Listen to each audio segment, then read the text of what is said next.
Bien, un saludo para los estudiantes de segundo D en la materia de física. En estos tiempos que estamos con esta pandemia a nivel mundial, no podemos retrasar más los contenidos y el día de hoy vamos a darles el contenido de física en lo que hace respecto a la transferencia de energía mediante calor, que ustedes lo pueden encontrar en la página 154 hasta la página 156 del texto. Voy a tratar de ser lo más explícito posible, puesto que ustedes van a tener el respaldo del texto base y también alguna otra situación de video en el internet a las que ustedes pueden consultar. Lo que trato es de aportar un poco para que ayudemos a la comprensión. Básicamente, ¿de qué se trata el tema de transferencia de la energía a través de calor? Que le pongo en símbolos. Transferencia de la energía a través del calor. Sucede que cuando nosotros ponemos en contacto dos cuerpos, un cuerpo 1 de una temperatura mayor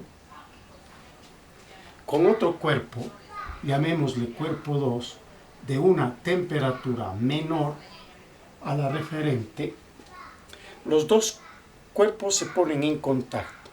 El que tiene mayor temperatura, C de calor, comparte con el otro ese calor. Y ese calor que comparte le denominamos con el signo menos.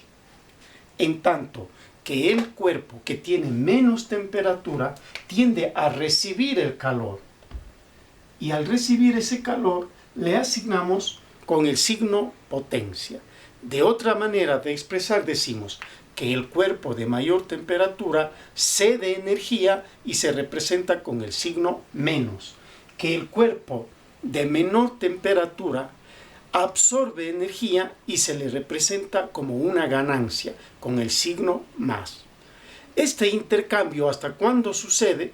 Este intercambio de temperaturas de dos cuerpos en diferente contacto sucede hasta cuando lleguemos a un intercambio de energía igual a cero, que es lo que nosotros le vamos a llamar el equilibrio térmico.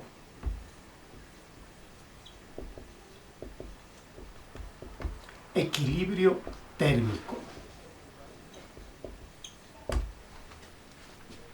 Este equilibrio térmico simplemente mide la cantidad intercambiada entre dos cuerpos. La cantidad de calor intercambiada se le mide con la masa 1 por un calor específico 1 correspondiente a esa misma masa y con multiplicación de la variación de la temperatura, sumada a la otra masa 2 con el calor específico respectivo y la variación de temperatura, los dos me tienen que dar 0. Esa suma de intercambio de calor, cuando llegue a 0, cuando ese cambio de energía, el uno pierde y el otro cede, se da un estado de normalidad, ya ninguno pierde, ninguno gana calor, le llamamos el equilibrio térmico, que lo logramos a través de esta ecuación. Se preguntarán, pero ¿cuándo puede llegar a ser 0 si las temperaturas son positivas? Lo que pasa es que si el cuerpo de mayor temperatura empieza a ceder calor al otro, nosotros representaremos la una cantidad con signo menos. Menos y más la otra cantidad, allí estaremos logrando el equilibrio térmico. ¿Cómo llegamos a medir? Lo que pasa es que los cuerpos tienen una cierta capacidad calorífica, C, que se logra calcular esta capacidad calorífica mediante el cociente de la cantidad de calor necesario para transferir cierta temperatura al cuerpo. Este calor específico de cada una de las masas también se puede calcular a través de la masa respectiva por el calor específico. Recuerde, C representa calor específico. Que estos valores lo encontramos en la tabla del texto o en diferentes textos para cada uno de los materiales. Por ejemplo, para el aire, tenemos un calor específico de 710 grados centígrados. Para el cobre hay un calor específico de 385 grados centígrados. Para el mercurio el calor específico es de 140 joules por kilogramo y por Kelvin, que viene explicado el calor específico.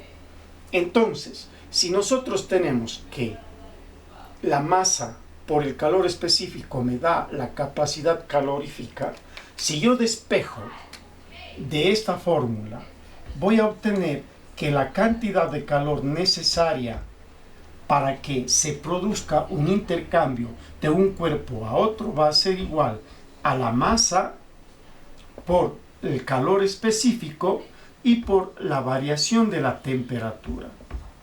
Ahora, en algunos textos, la variación de la temperatura lo expresan de esta manera. La cantidad de calor necesaria se obtiene multiplicando la masa por el calor específico de la respectiva masa y la diferencia de temperaturas. Una temperatura final menos la temperatura inicial de esa masa.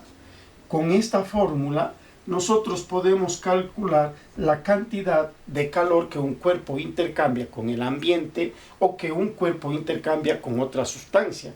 Por ejemplo, cuando tenemos una cantidad de agua muy caliente, solemos añadir un poco de hielo. Ese hielo es lo que provoca la disminución de temperatura. ¿Por qué se produce la disminución de temperatura? Porque el agua que está caliente cede calor al hielo. El calor que está en estado sólido se licuefactúa, se hace líquido. Esa posibilidad de cambiar de sólido a líquido es provocado y se considera una consecuencia por el calor que ha cedido en un cuerpo hacia el otro. Esas son unas de las consecuencias del calor. Esperemos, señores estudiantes, este es un resumen muy sintético de las páginas 154 hasta las 156, que en resumen dice que el intercambio de calor entre dos cuerpos se produce de esta manera. Uno de mayor temperatura cede el calor hacia uno de menor temperatura. El que cede el calor tiene valor negativo y el que asume o recibe calor tiene valor positivo. ¿Hasta cuándo sucede el intercambio? Hasta cuando nosotros lleguemos a un intercambio de energía o de transferencia de energía de calor a nivel cero. Es decir, cuando los dos cuerpos han logrado una misma temperatura. Este equilibrio térmico es posible calcularlo, decíamos, a través de medir esa capacidad calorífica de los cuerpos, que se consigue mediante el cociente de la variación de calor sobre la variación de temperatura, pero que también se consigue eso multiplicando la masa de cada uno de ellos por su calor específico. El calor específico, ustedes lo pueden consultar, es la unidad de masa necesario y de calor necesario para elevar en 1 grado de temperatura a otro cuerpo. Despejando de esta fórmula, vemos que la cantidad de calor, esto que está dividiendo pasó a multiplicar y por eso obtuvimos masa por calor específico y por variación de temperatura. Acá abajo lo que hemos hecho es escribir que la cantidad de calor necesaria es igual a la masa por el calor específico de esta misma masa multiplicado por la diferencia de temperatura que se mide, la temperatura final a la que llegó menos la temperatura inicial a la que estaba en un momento dado. Espero que este espacio sea de comprensión para ustedes y luego voy a resolver un problema en el que ustedes podrán tener un modelo para resolver el trabajo que luego los enviaré. Pero hasta tanto, vamos a terminar este contenido de las páginas 154 hasta las 156 mirando cómo sucede este equilibrio térmico. El equilibrio térmico en las partículas o en los cuerpos se da de 3 modos. El primer modo es la convección.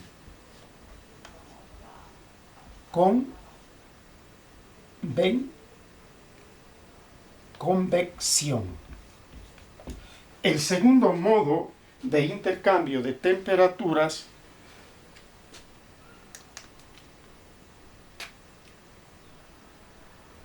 es la radiación.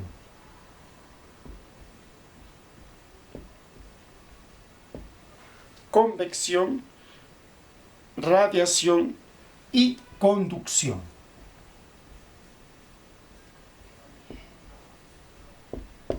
Tres formas de realizar los cambios. ¿Qué es la convección? Una corriente de gases.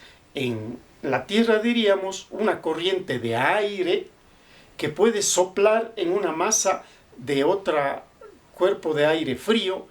Los dos intercambian energía y podemos tener una temperatura media. La corriente de Humboldt es una de las corrientes convectivas que tiene el planeta.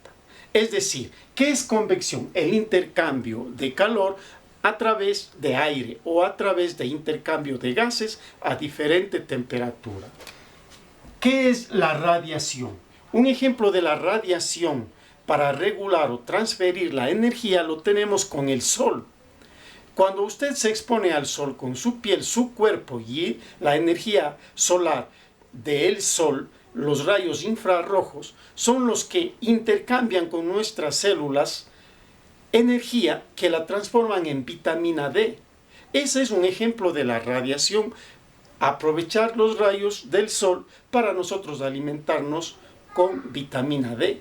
A eso le llamamos radiación, aunque recuerden que hay radiaciones como la del sol, son benignas, pero hay otras radiaciones que son malignas, como las que provienen del plutonio y que son capaces de provocar asimismo grandes cantidades de energía eléctrica, como sucedió en Rusia, pero cuando estalló el problema de la planta emisora de esa corriente eléctrica a través de los átomos de plutonio, nos dimos cuenta que puede causar gravísimas enfermedades y grandes daños al planeta.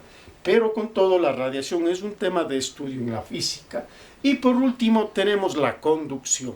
Usted ve que en el otro día que hacíamos un experimento pusimos un hierro caliente frente a otro frío y el calor del hierro caliente se transmite hacia el hierro frío.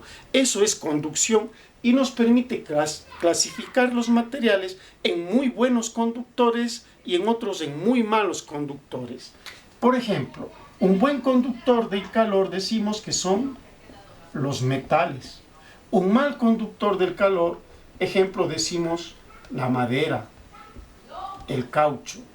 Temas que han sido muy necesarios y utilizados en la industria para aislar materiales, para aislar temperaturas en las casas o para provocar mayor conductividad, como en el caso de las computadoras. Cuando nosotros tratamos de que un aparato transmita energía eléctrica con mayor rapidez, buscamos el oro o los metales nobles. Eso nos hace ver que hay buenos conductores y hay malos conductores y cada uno pueden ser aprovechados de diferente manera. En resumen, la clase de hoy, señores estudiantes, nos lleva a que la cantidad de calor ha sido igual a la masa por el calor específico y la variación de la temperatura medida desde una temperatura final menos la temperatura inicial. Con esto de aquí hemos podido plantear el equilibrio térmico, la igualdad de estas dos cantidades de energía. Cuando ya no hay intercambio de calor y llegamos a un nivel cero, hemos logrado el equilibrio térmico. Es la clase de hoy y espero que lo aprovechamos. En el siguiente video les pondré 2 problemas resueltos. Muchas gracias.